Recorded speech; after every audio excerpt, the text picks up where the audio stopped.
Morning, everyone. Morning. In the remaining few weeks, House Democrats look forward to finishing up the National Defense Authorization Act and doing it in a strongly bipartisan way, as should always be done in connection with our national security interests and protecting the safety and security of the American people. We, of course, need to resolve the issues connected to the year-end spending agreement, and bipartisan conversations continue to be underway in that regard to make sure we are meeting the needs of the American people. We, of course, have to address the looming expiration of the Farm Bill, and that issue must also be dealt with in a bipartisan way and in a manner consistent with protecting farmers, protecting the agricultural industry, and protecting nutritional assistance for vulnerable Americans. As Democrats have repeatedly made clear, as we prepare for the new Congress, we will seek to find common ground with the incoming administration whenever and wherever possible in order to solve problems for hardworking American taxpayers, but we will push back against far-right extremism whenever necessary. Questions? Good morning, Mr. Jeffries. Thank you. Welcome back. On the DOGE proposal here, should Democrats be more involved in this? Are you disappointed that Mr. Musk and Ramaswamy didn't come to meet with you? Do you think that the opportunities here, that their political appetite is bigger than their parliamentary stomach when it comes to getting some of these things done? Yeah, it's unclear to me what exactly the objective is related to this so-called DOGE initiative.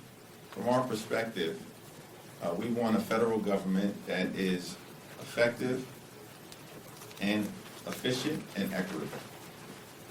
And to the extent the other side of the aisle shares that objective, which is what is right for the American people, then we'll see if there's common ground as possible. But does it worry you about the idea that they're doing this just with these two guys who aren't part of the government, who don't have experience directly in understanding discretionary, non-discretionary spending, and therefore should Democrats be directly involved and say, look, we don't want wasteful fraud and abuse, but... Democrats will, of course, have to be directly involved to the extent that there is any legislative aspect of this, and we will, by necessity, be engaged because it's clear that the incoming House Republican majority will not be able to do much without us. Thanks, Leader Jeffries. On the NDAA and the Farm Bill, what are the odds that either of those or both gets attached to the year-end CR that we'll need to pass to keep the government open? Well, with respect to the National Defense Authorization Act, we're proceeding on a track where we hope to be able to bring it forward in a bipartisan way as a standalone. It remains to be seen what the process will be in connection with the Farm Bill. Thanks, Leader Jeffries. This past couple weeks, we've seen Raul Grijalva drop his bid for natural resources, Gary Nadler drop his bid for judiciary, and David Scott is facing two challengers for agriculture. What is your reflection on this increasing trend of members challenging seniority of ranking members? I have no reflection other than that the caucus is working as well, and we're doing it in a cordial fashion, having internal discussions and deliberations about how to make sure we're in the strongest possible position moving forward to deal with the excesses of the incoming Trump administration whenever and wherever that manifests itself. Got it. What do you make of these reports, the prospects of possible pardons for House Democratic caucus members who may have been on the January 6th Select Committee or who've just been critical of Donald Trump? Yeah, there hasn't been we've had no communication with the White House as it relates to potential pardons with respect to any sitting members of Congress or former members of Congress. It has been the perspective that many of us have shared that there are working class Americans all across the country who've been caught up in an overly aggressive criminal justice system that at times has gone too far in terms of excessive sentencing as it relates to non-violent offenders who do not present any risk to society and are prepared to contribute to the well-being of society. To the extent that the Biden administration is considering additional pardons moving forward, it's my suggestion that that is where the focus should be at this point in time. Do your members have any concern that a Cash Patel may try to come after them? Members are in a position to speak for themselves, but I don't think we're prepared to do our jobs and we will not be intimidated.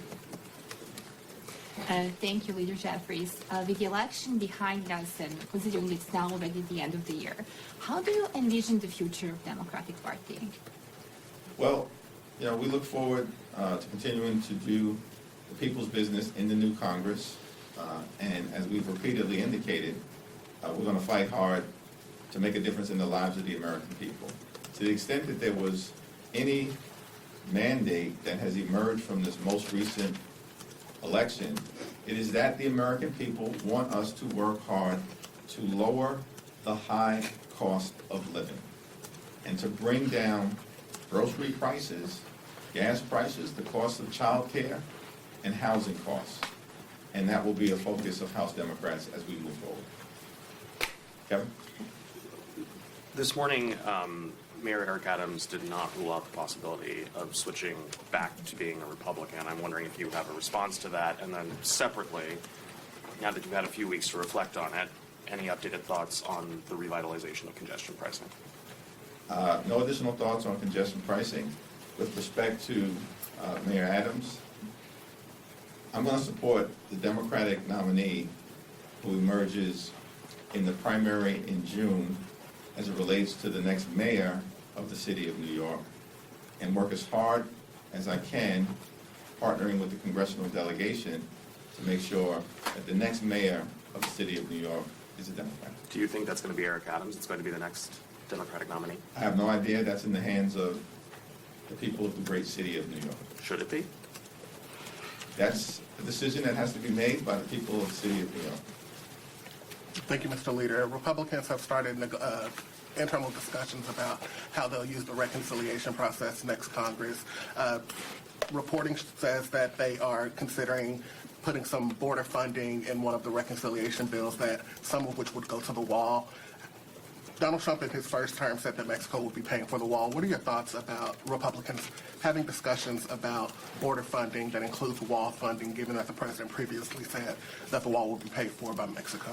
What we've seen repeatedly amongst my extreme MAGA Republican colleagues is that they say one thing to the American people before the election and then do something different after the election. The House Republicans said they were going to protect Social Security and Medicare, and so did their presidential nominee.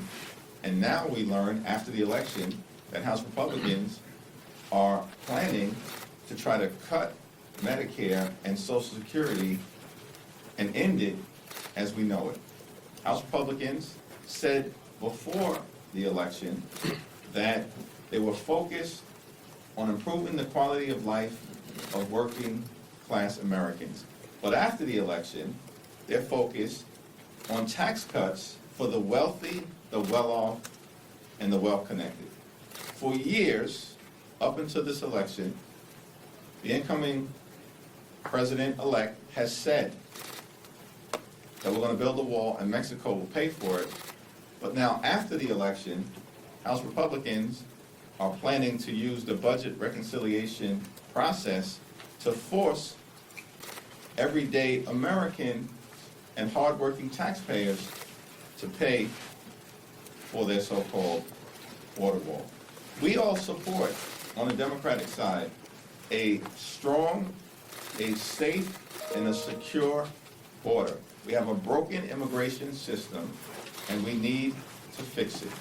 We need to enhance our border security, and we need to do it in a sensible, bipartisan way, and Democrats are prepared to do just that. In terms of your personal view on seniority, is it sacrosanct that seniority trumps everything, or is there some level of you've reached a certain amount of years at the top of a committee and a younger, newer person is the right thing to do here? What is how do you view that system? How do you weigh it back and forth? Well, the caucus will continue to work its will, and I'm not going to get out ahead of any ongoing deliberations that are taking place within the House Democratic Caucus, as per the tradition for decades in terms of House Democratic leadership.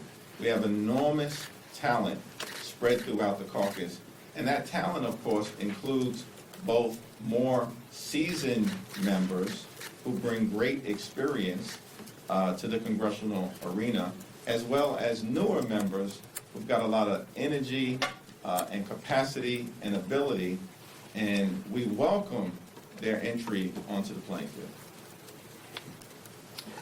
I just want to get your thoughts on President Biden's decision to pardon his son Hunter, and also how you feel about the White House potentially considering blanket pardons, and if those would be a smart move.